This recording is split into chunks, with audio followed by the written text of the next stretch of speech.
പ്രിയരെ, ഇടവേളയില്ലാതെ ചിട്ടപ്പെടുത്തിയ നാടകമാകയാൽ മുന്നരങ്ങിലും പിന്നരങ്ങിലും പ്രവർത്തിച്ചവരെ ഒന്ന് പരിചയപ്പെടുത്തിക്കോട്ടെ. നാടകരചന GK ദാസ്. അവതരണ ഗാനം പിരപ്പങ്കോട് മുരളി. ഗാനങ്ങളും കവിതകളും വിഭു പിരപ്പങ്കോട്. സംഗീത സംവിധാനം ഉദയകുമാർ അഞ്ചൽ. Recording Reji Sreerag digital Karunagappally.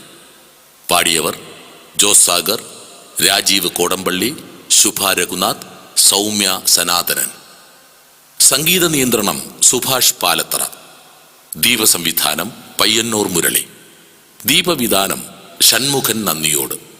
രംഗപടം വിജയൻ കടമ്പേരി. സഹായി സിബി കരുണാപുരം.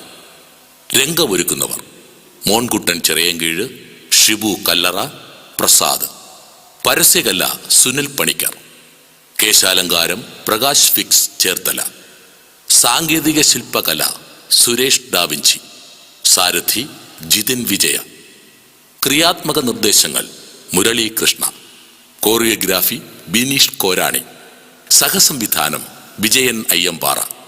കലാസംവിധാനവും സംവിധാന സഹായവും ബാബു അന്നൂർ. അവതരണം സംസ്കൃതി തിരുവനന്തപുരം. സാങ്കേതിക സഹായവും ഓഫീസ് നിർവഹണവും ദിലീപ് വേദിക. നിർമ്മാണം ദേവി തിലക. സംവിധാനം കണ്ണൂർ വാസൂട്ടി. വേഷമിടുന്നവർ കണ്ണൂർ വാസൂട്ടി, അപ്പി ഹിപ്പി വിനോദ്, കരിമം സുരേഷ്, ഷാലു ലാസർ, സന്ദീപ്, ജസി മോഹൻ, ഷൈനി കോഴിക്കോട്. പ്രേക്ഷകരുടെ സജീവമായ ശ്രദ്ധയെ ക്ഷണിച്ചുകൊണ്ട് സംസ്കൃതി ആരംഭിക്കട്ടെ. ഏറെ പ്രിയപ്പെട്ടവരെ, ഇതൊരു ജീവിത നാടകമാണ്. അതുകൊണ്ട് തന്നെ നാടകീയത വളരെ കുറഞ്ഞിരിക്കും. നമ്മുടെ ചുറ്റുപാടുകളിൽ നടക്കുന്ന കഥയും കഥാപാത്രങ്ങളും മാത്രമുള്ള വെറുമൊരു സാധാരണ നാടകം. വ്യാഖ്യാനങ്ങളൊന്നുമില്ല. അവകാശവാദങ്ങൾ രണ്ടുണ്ട്.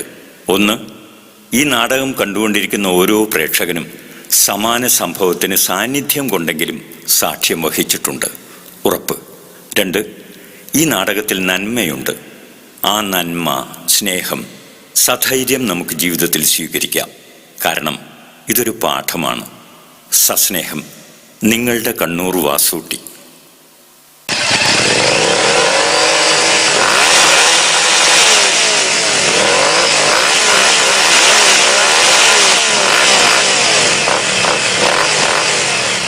ഒരിക്കലും എത്താതിരിക്കുന്നതിലും നല്ലതല്ലേ ഇത്തിരി വൈകിയായാലും എത്തുന്നത്?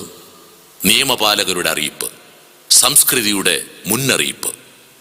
റോഡ് അപകടങ്ങൾ നടക്കുന്നതിന് 3 കാരണങ്ങളാണ്: അറിവില്ലായ്മ, അനാസ്ഥ, അഹങ്കാരം.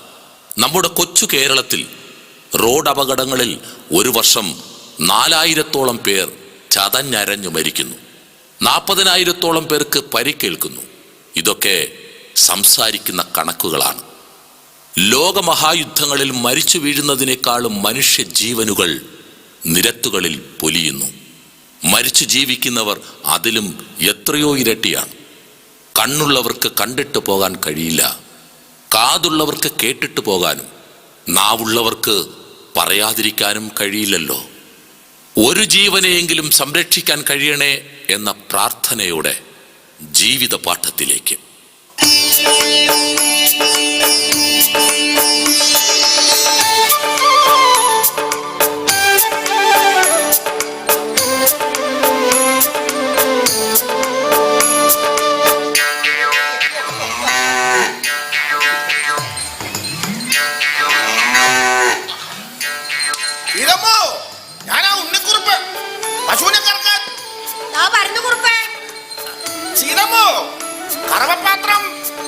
പാത്രം എന്നത്തെ പോലെ വരാന്തേ കമഴ്ത്തി വെച്ചിട്ടുണ്ട്.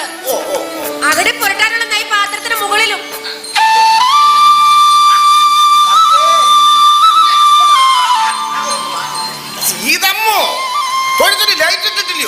ഓ,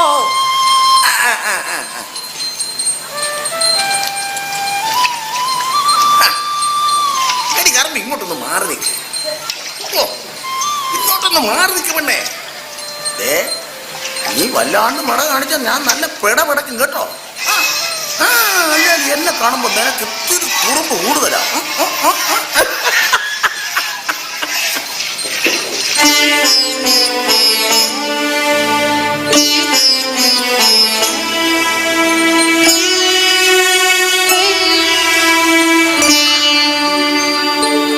എന്താ ഉണ്ണിക്കുറുപ്പേ രാവിലെ തന്നെ പശുവായിട്ട് ഒരു കശമിശ? ഒന്നും പറയണ്ടല്ലോ മാഷേ, ഈ കറമ്പിയുടെ അകലി പിടിക്കാൻ ചെല്ലുമ്പോഴേ അവർക്കൊന്ന് കൂതാനത് ഇങ്ങനെ കിടന്ന് ഇടങ്ങേറ് കാണിച്ചാ പിന്നെ ഞാനെങ്ങനെ മാഷെ കറക്കുന്നത്? ഒന്ന് തൊട്ടും തലയോടെയൊക്കെ വേണ്ടേ കുറുപ്പേ ഇതിനെ കറക്കാൻ? ഇതൊരു മയോ ഇല്ലാതെ അകടി പിടിക്കാൻ ചെന്ന പുറംകാലം കൊണ്ട് തൊഴിക്കാൻ ചെന്ന് ഭാഗ്യം. ഓ, തൊട്ടും തലയോടിയൊക്കെ നിന്നാലും തൊട്ടടുത്ത വീടുകളിലെ കറവ മുടങ്ങത്തില്ലയോ മാഷേ? കണ്ടേ പറ്റ തൊട്ടും തലയോടിയൊക്കെ നിൽക്കാൻ ഞാനിതാ അവളെ കാമുകന. അയ്യോ, കുറുപ്പിനോടൊരു വാദപ്രതിവാദത്തിന് ഞാനില്ലേ. ഞാൻ രാവിലെ നക്ഷിയിട്ട് തൊട്ട് നിർത്തിയാക്കട്ടെ. സീതപ്പോ കറമ്പിയുടെ കറവ പറ്റി തുടങ്ങി അടുത്ത വാവി എന്നെ കുത്തി ഒപ്പിക്കണം കേട്ടോ. കേട്ടോ മാഷേ, കറമ്പിക്ക് പാല് തീരെ കുറവാണെന്ന്. അത് ഒരു ജീവിയല്ലേ സീതമ്മേ, പ്രായത്തിന്റേതായ പ്രശ്നം പാലിലും കാണും. ഈ നാടനെ അങ്ങ് കൊടുത്തിട്ട് വല്ല സിൻസിയോ ജൽസിയോ ഇനത്തിൽപ്പെട്ട രണ്ടെണ്ണം നമുക്ക് വാങ്ങണമല്ലോ. എന്താ, 2 4 വാങ്ങാം, അതിനുള്ള സമയമാവട്ടെ. ഇത് കേൾക്കാൻ തുടങ്ങിയിട്ട് കാലം കൊളയായി. എന്നാ പിന്നെ ഞാൻ അങ്ങോട്ട്. മാഷേ, പശുവിന് വാങ്ങുന്ന കാര്യം കാര്യമായിട്ട് പറഞ്ഞാണോ? 2 4 വാങ്ങിയാലും ഞാൻ നോക്കിക്കോളാം. ആര് നോക്കുമെന്ന് ഇയാളോ? 2 പിള്ളേരായതിനു ശേഷം എന്റെ കാര്യം നേരാൻ വണ്ണം നോക്കാൻ പറ്റാത്ത ആളാ 4 പശുക്കളെ നോക്കാൻ പോണത്. അതെന്താ മാഷേ, മാഷിന്റെ കാര്യങ്ങൾ ഞാൻ നോക്കത്തില്ലെന്ന് തോന്നി തുടങ്ങി. തമാശ പറഞ്ഞാടോ. അപ്പൊ പശുവിനെ വാങ്ങുന്ന കാര്യം എല്ലാം അറിയാമായിരുന്നിട്ടും താനെന്താടോ ഒരുമാതിരി. വീടിന്റെ ബാങ്ക് ലോണ്, 2 മക്കളുടെ പഠന ചെലവ്, ഇതിനിടെ വീട്ടുകാര്യങ്ങളെങ്കിലും കൃത്യമായി നടക്കുന്നുണ്ടോ? അത് ശരിയാ. ഇതൊക്കെ സഹിക്കാം. ആ പലിശക്കാരൻ വാറണ്ടിക്ക് ഇനിയും കൊടുക്കാൻ 40,000, 100ക്ക് 10 പലിശ. ശമ്പളം കിട്ടിയ വർക്കി മാഷിന്റെ കണ്ണു വെട്ടിച്ച് ആദ്യം അവന്റെ പലിശ എത്തിക്കും. അതെന്താ മാഷേ, ഞാനറിയാതെ വാറുണ്ണിയായിട്ട് നിങ്ങൾക്കൊരു പണമിടപാട്. എന്താ നീ ചോദിച്ചേ? അവരൊക്കെ ബ്ലേഡ് പലിശക്കാരാ.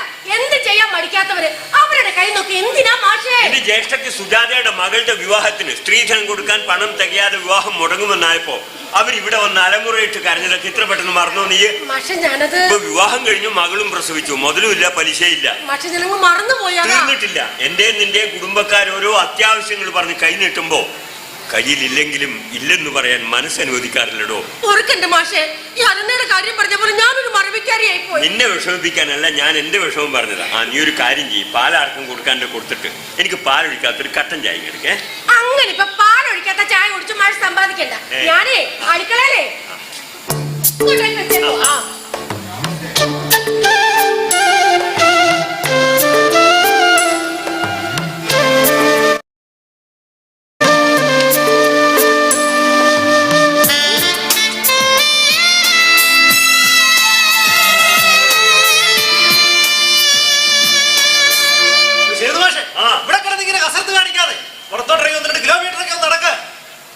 പിന്നെ ഇയാളുടെ ഉപദേശം കേട്ടിട്ട് വേണ്ടേ എനിക്ക് വ്യായാമം ചെയ്യാൻ. എടാ, രാവിലെ തന്നെ തൊഴുത്തിൽ ഒരുതച്ച് പണിതിട്ട് ഇപ്പി കാണിക്കണ കസർത്ത്. പിന്നെ ആ പശുവിനെ അടിച്ച് വെളിയിലോട്ട് കെട്ടുന്നു, ആ ഓസ് എടുത്താ തൊഴുത്തൊക്കെ നനയ്ക്കുന്നതാണ് ഈ ഒരുതച്ച് പണി. ദാണ്ടെ കിടക്കുന്നു, പറഞ്ഞപ്പോ തീർന്നു. എടാ, ഇതൊക്കെ ചെയ്യുമ്പോഴേ അതിന്റെ ബുദ്ധിമുട്ട് മനസ്സിലാവും കേട്ടോ. അയ്യ, എന്തോ സേതു മാഷി മസിലൊക്കെ ഒരുമാതിരി വള വള വള ഇങ്ങോട്ട് ഇതുണ്ടോ, നല്ല കല്ല് പോലെ ഇല്ല, കരിങ്കല്ല് പോലെ. പിടിച്ചു നോക്കാം, എങ്ങനെയുണ്ട്? ഈ മസിലൊന്നും വലിയ കാര്യമൊന്നുമില്ല, നമുക്കൊന്ന് ബലം പിടിച്ചു നോക്കാം, അപ്പൊ അറിയാം ആരാ കരുത്തന്. അത് അറിഞ്ഞിട്ട് തന്നെ ബാക്കി കാര്യം. വാ മാഷേ, നമ്മൾ ആരാണ് ബലവാൻ നമുക്കൊന്നും അറിയാം. നിന്റെ തോള് കൊണ്ട് എന്നെ ഇവിടെ ഒന്നും നനയ്ക്കുക.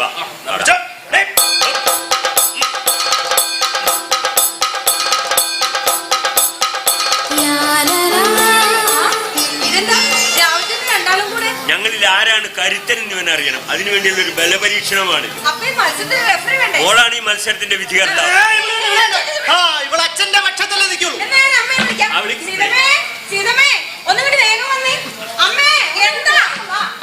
ഇവിടെ അച്ഛനും മോനും കൂടി ഒരു ബലപരീക്ഷണം നടത്താൻ പോവാ. അത് നോക്കിയിട്ട് ആരാണ് വിജയി എന്ന് അമ്മ പ്രഖ്യാപിക്കണം. രണ്ടാളും കൂടെ രാവിലെ എന്തിനുള്ള പുറപ്പാടാ മനുഷ്യ? ഒരു ആഗ്രഹമല്ലേ? ഞാൻ അച്ഛനോട് റെഡി, 1 2 3 സ്റ്റാർട്ട്.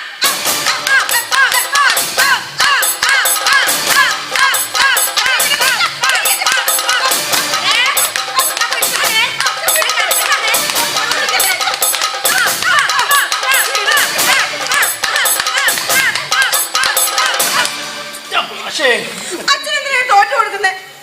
അത് പിന്നെ മക്കൾ ജയിച്ചു കാണുന്നതാണ് മാതാപിതാക്കൾക്ക് സന്തോഷം, അല്ലേടോ?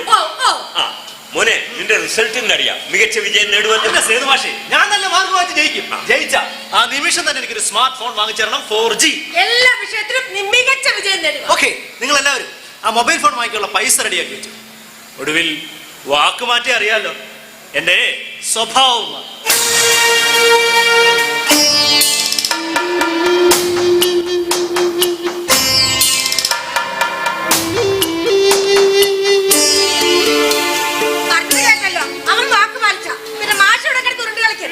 ഇതിനു മുമ്പ് ഇവിടെ പല പരീക്ഷകളും നല്ല മാർക്ക് വാങ്ങി വിജയിച്ചിരുന്നു. അന്നിങ്ങനെ വിലപിടിപ്പുള്ള സമ്മാനങ്ങളൊന്നും കണ്ടില്ല. മോൾക്ക് എന്താ വേണ്ടിച്ചാ ഞാൻ വാങ്ങിച്ചു തരില്ല. അന്ന് അച്ഛൻ്റെ കാശില്ലാഞ്ഞിട്ടല്ലേടാ.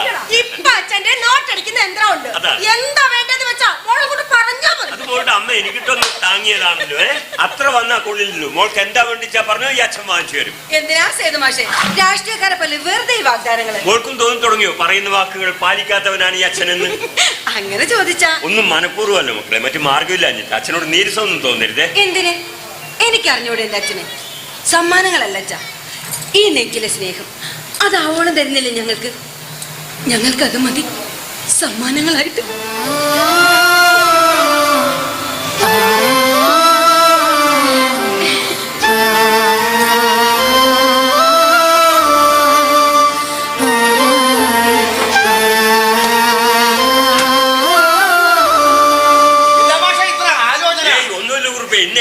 റിസൾട്ട് അറിയും ദിവസം അതിന്റെ ഒരു ടെൻഷൻ. അതിനെന്തിനാണ് മാഷ ഇത്ര ടെൻഷൻ? എന്റെ രണ്ടെണ്ണം പരീക്ഷയും കഴിഞ്ഞ് അവന്മാരും ഒന്ന് പറയുമ്പോഴാ ഞാൻ കാര്യങ്ങളൊക്കെ. മോളുടെ കാര്യത്തിൽ എനിക്കും ഒരു ടെൻഷനും ഇല്ലായിരുന്നു. പക്ഷെ ഇത് ആൺകുട്ടിയല്ലേ, ചിലപ്പോ ഇവന്മാരെ ഉഴപ്പിക്കളയും. ഇതുവരെ എന്റെ രണ്ടു മക്കളുടെ പഠിത്തം ഞാൻ അറിഞ്ഞിട്ടില്ല. അവന്മാരെന്തും അങ്ങോട്ടും ഇങ്ങോട്ടൊക്കെ പഠിപ്പിച്ചങ്ങ് പഠിക്കും. നിങ്ങൾ ഭാഗ്യവാനല്ലേ പശുവിനെ കറന്നിട്ടാണെങ്കിൽ രണ്ട് മക്കളെ പഠിപ്പിച്ച് എഞ്ചിനീയർമാരാക്കിയില്ലേ? ഞാൻ മാത്രമല്ല മാഷേ, എന്റെ പെമ്പറോച്ചി അതാണ്. ഓരോ വീടുകളിലും വീട്ടിൽ ജോലിക്ക് പോയാൽ മക്കളെ പഠിപ്പിക്കാൻ പണം ഉണ്ടാക്കി. ഒരു കൈക്ക് ഒരു മറുകൈ സഹായം. റിസൾട്ട് വന്നാ അങ്ങനെ ചെയ്തോളാം. വർത്താനം പറഞ്ഞോണ്ട് തീറ്റ തകർത്തൊക്കെ മറക്കല്ല കേട്ടോ. ഒരു സന്തോഷ വാർത്തയുണ്ട്. എന്താണിപ്പാ? കറുമ്പിയെ കുച്ചു വെക്കാൻ ഇനി അങ്ങോട്ട് കൊണ്ടുപോകണമെന്നില്ല. പുതിയൊരു മൃഗ ഡോക്ടർ വന്നിട്ടുണ്ട്. കേട്ടേ? അത് നന്നായി. ഇനി അവളെ വിളിച്ച് ആശുപത്രി വരെ ചെല്ലണ്ടല്ലോ. എന്തൊരു ആനിമൽ സൈക്കോളജി ആയി. അങ്ങനെ ഒരു സൈക്കിളൊക്കെ സ്വന്തമായിട്ടുള്ള ആളാണ് കേൾക്കുന്നേ. ഓ അടി അടി മോനെ, നീ വേഗം പോയി റിസൾട്ട് അറിയാൻ നോക്ക്. അത് അറിയാഞ്ഞിട്ട് അച്ഛന് വയറ്റിലൊരു തീയാടാ. വയറ്റിലെ തീ അടയ്ക്കാനേ വെറും വയറ്റിൽ കുറച്ച് പച്ചവെള്ളം കുടിച്ചാൽ എനിക്കത് പറഞ്ഞാൽ മനസ്സിലാകില്ല. നിങ്ങൾ രണ്ടുപേരിലുമാണ് എന്റെ എല്ലാ പ്രതീക്ഷകളും സ്വപ്നങ്ങളും. എങ്കിലും ഞാനായിട്ട് ഇന്നത് പഠിക്കാൻ പറഞ്ഞ് നിങ്ങളൊന്നും അടിച്ചേൽപ്പിച്ചിട്ടില്ല. ഒക്കെ നിങ്ങളുടെ ഇഷ്ടത്തിനാ വിട്ടു തന്നത്. പക്ഷേ അപ്പടി വിയർപ്പും നാറ്റവുമാടാ. ആ വിയർപ്പും നാറ്റവും ഞാൻ സഹിച്ചു. എന്റെ സേതു മാഷി ഇങ്ങനെ ബേജാറാവാ. ഞാൻ പറഞ്ഞതും നിങ്ങളെല്ലാവരും സമ്മതിച്ചതുമായിട്ടുള്ള ആ മൊബൈൽ ഫോൺ വാങ്ങിക്കാനുള്ള പൈസ റെഡിയാക്കി. പരീക്ഷ എഴുതിയതേ ഈ അതുൽ സേതുപാതവനാണ് കേട്ടോ എന്റെ മാഷേ.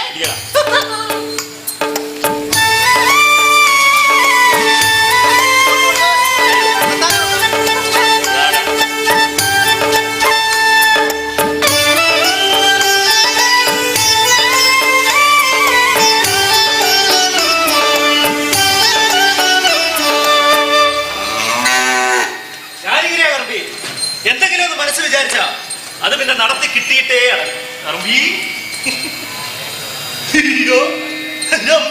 ചേച്ചി ഇന്നെ ജന്മനാളോ കുളിച്ചൊരുങ്ങി അടിപൊളിയായിട്ടുണ്ട്. അതെ, ഇന്ന് എന്റെ അനിയൻ കുരങ്ങന്റെ റിസൾട്ട് അറിയുന്ന ദിവസം കുളിച്ച് പൂജാമുറി ദീപം കൊളുത്തി തുളസിമാലയും ചാർത്തി പ്രാർത്ഥനയും കഴിച്ചു. എന്റെ അനിയന് മികച്ച വിജയം കൊടുക്കണേ എന്ന്.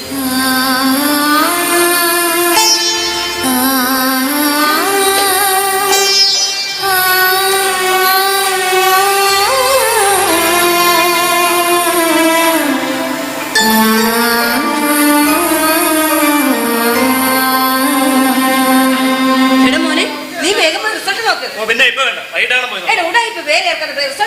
ചേച്ചി ലക്ഷണമുള്ള ഒരു ഫോൺ ഉണ്ടായിരുന്നു. റിസൾട്ട് ഇവിടെ തന്നെ നോക്കാറുണ്ട്. ഇപ്പൊ റിസൾട്ട് അറിയാൻ ജംഗ്ഷൻ വരെ പോകണ്ടേ? ഒരു ബൈക്ക് വാങ്ങിച്ചു തരാൻ പറഞ്ഞിട്ട് അതും അതൊക്കെ നമുക്ക് പിന്നെ ചർച്ച ചെയ്യാം. തൽക്കാലം എന്റെ പൊന്നും മുമ്പ് റിസൾട്ട് നോക്കേ. എത്ര ടെൻഷൻ കുറയ്ക്കടാ. ചേച്ചി എന്തിനാ ടെൻഷൻ? എന്തായാലും ഞാൻ ജയിക്കും. എല്ലാം വന്ന ബുദ്ധികൾ ജയിക്കും. അങ്ങനെ ചുമ്മാ ജയിച്ചാ പോരാ, നല്ല മാർക്ക് വാങ്ങി ജയിക്കണം. അതൊക്കെ ജയിച്ചോളാം. റിസൾട്ട് അറിയാൻ പോയില്ലേ? അച്ഛാ ദൈവം കള്ളം പഠിച്ചിരിക്കാം. അതാ അങ്ങനെ വേണമെങ്കിൽ ഞാനും വരാം. വർക്ക് മാഷല്ലേ അവരുടെ.